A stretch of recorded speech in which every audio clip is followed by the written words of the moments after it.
jadi kita belajar bareng neurovaskular, konduksi dan sistem limfatik. Pasti tadi udah dapat Mas Iwan kan? Udah dapat sirkulatoria. Nah, sekarang kita review lagi ya.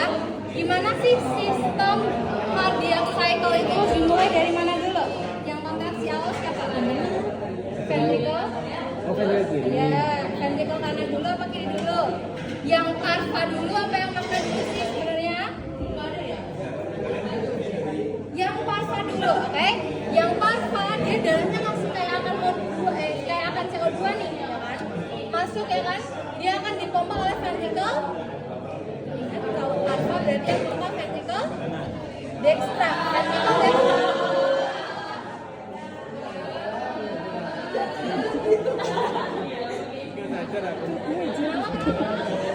Dari tadi situ. Dibawa sama. Oke, kita lanjut ya. Dari ventricle dextra dia akan pompa nih sebagai darah yang kaya akan CO2 ke arah masuknya lewat mana? Arteri pulmonalis. Arteri pulmonalis masuk ke pulmo, dia akan dioksigenasi darahnya. Dikeluarkan lagi dari pulmo sebagai darah yang kaya akan O2. O2 masuk lagi ke jantung lewat atrium sinistra. Atrium sinistra masuk ke ventricle. Di situ ada katup apa? Trikospita apa mitral? Mitral. Mitral. Terus habis itu dia akan dipompa, si ventricle kiri akan pompa dan akan ke luar lewat aorta. Di situ ada apa katup apa? Katup aorta. Ke mana? Ke seluruh. Mati ya. Di review lagi ya parva maknanya. Karena tahun-tahun yang lalu tadi udah pada lancar. Nanti kita review lagi ya di rumah. Kalian review sendiri nanti di rumah, biar hafal. Oke. Karena itu dasar banget ya. Nah, sebenarnya kita tahu jantung itu sebagai organ yang memompa darah di dalam tubuh kita. Tapi kita nggak nanya ini sebenarnya dia dapat darah sendiri dari mana sih, kan? Dia akan dapat darah dari dirinya sendiri. Jadi dia mandiri sistemnya. Dari mana? Dari darah yang kaya akan oksigen tadi yang diteruskan ke seluruh tubuh, gitu ya. Jadi dapatnya dari dari ventricle yang sinistra ya tadi ya. Oke, dia keluar lewat atrium sinistra, terus dari atrium sinistra dia akan ke aorta. Sebelum dia ke arcus aorta yang dia sebagai 3 persabangan besar ke seluruh tubuh, dia akan terlebih dahulu memvaskularisasi dirinya sendiri. Jadi percabangannya akan berasal dari aorta ascendent. Jadi belum belok nih aortanya, gitu ya. Masih yang naik, gitu ya. Oke, dia dapat vaskularisasi dari situ. Oke. Sekarang dari aorta ascendent dia akan bercabang, akan punya 2 cabang sebagai arteri koronaria, yang ke kanan dan yang ke kiri. Kita belajar satu-satu ya. Dari arteri koronaria dextra dulu. Oke, kita lihat di sini. Oke, di sini ada arteri koronaria dextra.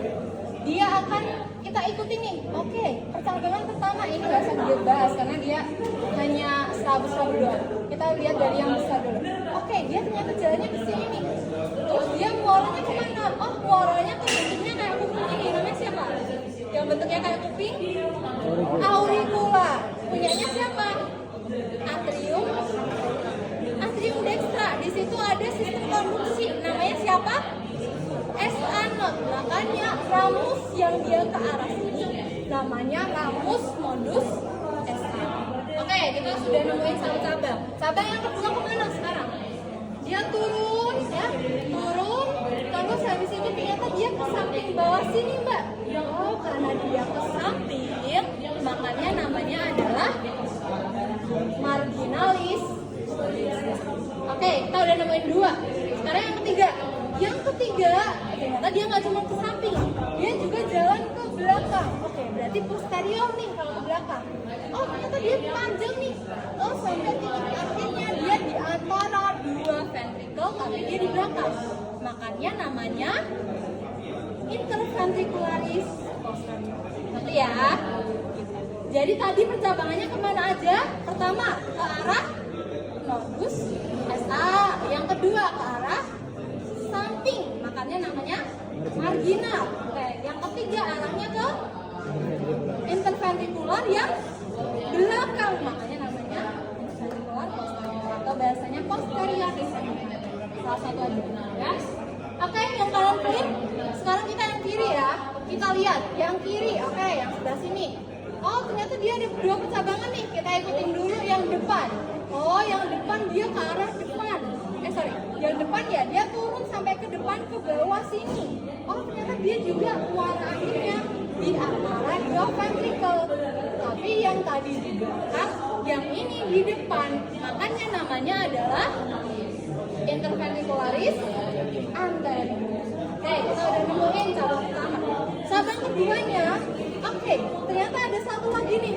Dia ke belakang, tapi dia muter-muter nih. Ada yang ke samping, ada yang ke belakang banget, ada yang ke bawah dan sebagainya. Karena dia muter-muter, namanya adalah circumflex. Ngerti ya? Ngerti kan kenapa cabangnya beda? Karena penerusannya pasti beda. Kalau yang kiri tadi dia sebagai apa dan apa? Ayo, interventrikular yang mana tadi? Depan atau belakang? Anterior. Dan yang muter-muter siapa namanya? Circumflex. Ini naik gunung aja, nggak usah dihafalin. Yang ini ya maksudnya ya, yang ini ya. Yang ini harus ngerti. Oke, next sudah paham? Sekarang kita ke sistem venanya. Dari dia arteri koronaria, dia akan bermuara kemana sih sebenarnya? Masuk ke jantung lagi lewat mana? Kalau tadi kan dipompanya dari ventricle kiri nih, masuknya dari mana sih? Kalau dari ventricle kiri, atrium kanan, atrium dextra. Sekarang pertanyaannya, gimana cara dia masuk ke atriumnya dia sendiri? Lewat namanya sinus coronarius. Namanya siapa? Sinus coronarius.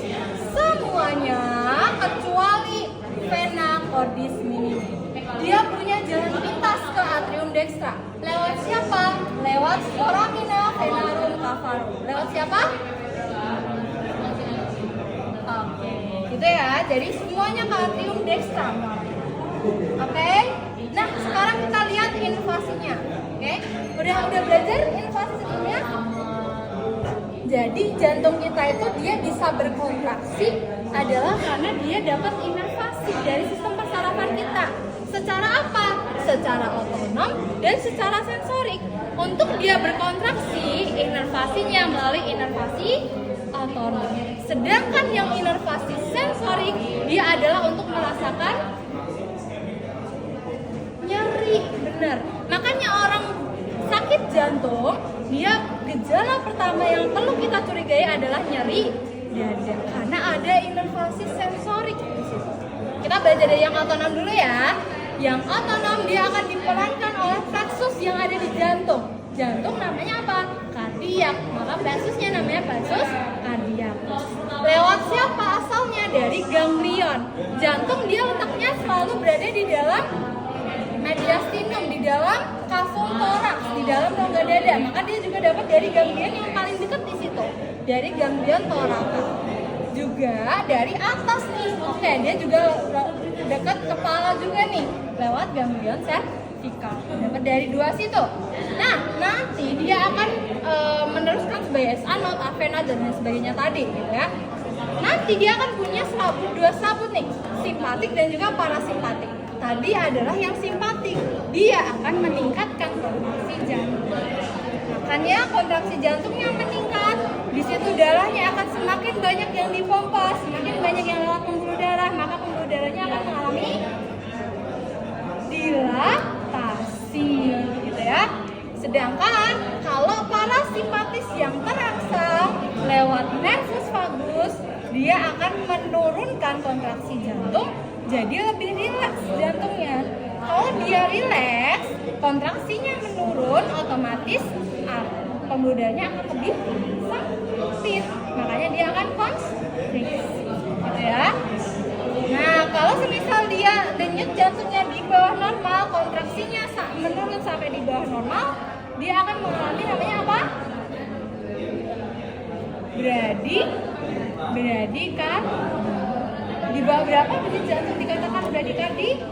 Di bawah normal, ya. Oke, sekarang ke sensorik. Kalau sensorik dia akan meneruskan ke impulsnya terus bagus juga melalui serabut yang infrared, makanya dia bisa dirasakan nyerinya. Nah, nanti dia akan merangsang refleks kardiovaskular yang bikin nyeri ya. Oke, dan ya, sekarang kita belajar sistem konduksi jantung. Sistem konduksi jantung dia akan dimulai dari siapa? Tadi ya, sana. Terus ada siapa lagi? Diteruskan avenol. Avenol dia akan meneruskan sebagai Bendelofis. Bendelofis terus dia akan naik sebagai serabut berginjal. Kita lihat. SA0 dia letaknya di mana? Atrium dextra ya. Terus habis itu avenol dia letaknya di mana? Dia akan sebelum dia berjalan ke septum interventricularis dia akan letaknya di sini nih, di dalam di atrium dextra, tapi di bagian sini namanya adalah half triangle. Gitu ya. Terus baru dia meneruskan diri sebagai bundle office yang lewat septum interventricularis. Lalu dari bundle office sudah turun dia naik lagi sebagai apa? Serabut berginjal. Dia akan melekat di mana ini? Namanya apa ini?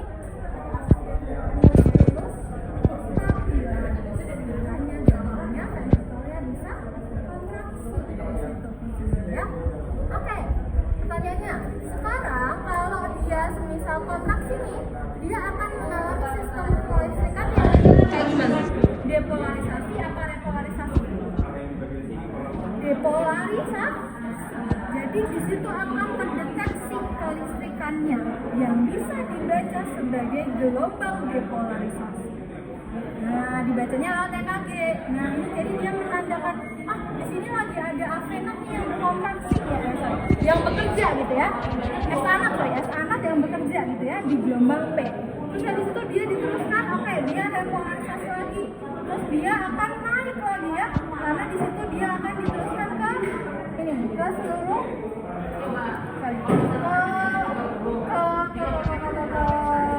muskulopapularis, serabut berginjal, makanya dia akan sangat meningkat kelistrikannya meningkat di gelombang F.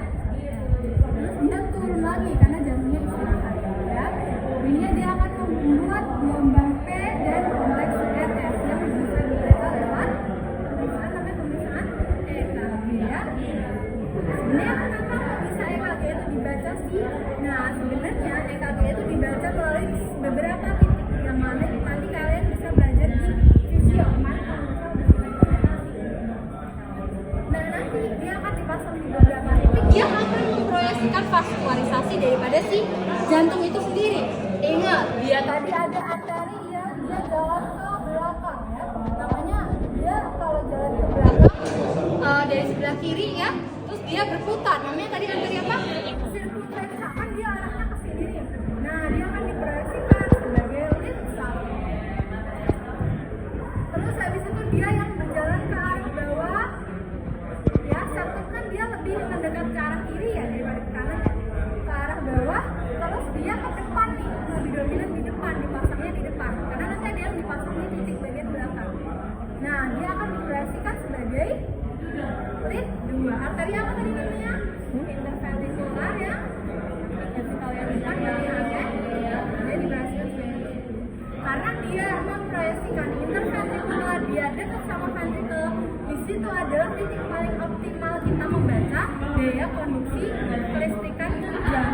Makanya patokannya selalu unit 2 kalau kalian baca EKG. Nah, selebihnya nanti dipelajari di 4.3 ya. Lalu ini yang belajar EKG. Sekarang, clear ya? Sekarang kita belajar sistem limfatika. Sebenarnya kenapa sih kalau kita belajar sistem limfatika? Adalah karena sebenarnya kita belajar vaskularisasi dan salah satunya juga menyangkut tentang limfa, cairan limfa yang mana dia akan diteruskan. Di situ akan ada mediator inflamasi ya yang untuk pertahanan tubuh, yang mana dia akan punya khasnya limfa, dia itu punya titik fokus. Titik fokus itu yang kita namain nodus limfa. Titik fokus makanya kelihatan kalau di sini nih ada gelumbul-gelumbul gini. Jadi pusat-pusat fokus itu yang kita namain nodus limfa. Jadi nggak semuanya dinamain nodus limfatikus, hanya di titik yang terpusat saja. Nah, emang dia akan berasal dari mana? Berasalnya dari organel limfoideum. Organel limfoideum yang paling besar yang kalian tahu apa? Iya. Terus ada lagi apa? Timus. Nah, itu adalah salah satu organel limfoideum ya. Nah, nantinya fase limfatik dia juga ada dua, yang alfa sama yang magna. Bedainnya gimana, Mbak? Bedainnya kalian lihat nih pembagiannya. Nih, nanti kan dia ada 1/4 sama 3/4. Yang 1/4 ini adalah yang parva, berarti yang kecil. Yang 3/4 berarti yang ya. Yang parva dia akan ada di superior sebelah kanan. Nah, semuanya dia akan bermuara ke jantung. Lewat apa? Lewat vena cava superior.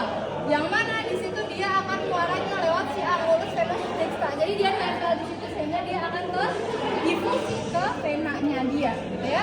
Ingat dia percabangannya sebagai apa kalau ke bawah? Vena apa? Jugularis. Nah, dan yang ke atas kan? Ya. Di situ. Nanti karena dia atas nih, nanti nama kita limfatika. Sedangkan yang magna, kalau kita telusuri, dia akan ada yang dari bawah, dia akan diteruskan oleh bagian yang kayak gini nih, tapi dia bukan nodus limfaticus, dia lebih besar lagi. Ini yang kita namakan dengan sistema sini. Ya, jadi di area abdomen. Namanya siapa tadi? Sistema sini. Nah, terus dia akan meneruskan di area toraks ini sebagai fokus lagi nih, sebagai ductus thoracicus. Ini yang kita namakan ductus thoracicus ya. Terus habis itu dia akan bermuara ke angulus yang dextra apa sinistra? Yang sinistra. Ingat, kalau magna dia sinistra, kalau alfa dia dextra ya. Oke, clear? Ini udah ngerti ya berarti ya. Nah, ini adalah titik-titik fokus yang perlu diketahui. Nanti kalau misal kita cek kepala leher, salah satu yang perlu dicek adalah nodus limfaticus. Karena apa? Khas banget kalau ada infeksi di area sekitar kelenjar situ, dia akan mengalami pembesaran nodus limfaticus, terutama kalau yang mengarah ke dia akan cepat mendarnya lewat limfo ya. Nanti dia sekalian akan suruh cek nih, oh submental, submandibular, preauricular, postauricular, terus cervicalis superficial, profunda sampai ke post orbital. Nah, nanti di sini kalian tahu pemisahannya begini. Ada 9 titik, nanti kalian belajar di semester ini ya kalau nggak salah ya. Iya. Terus habis itu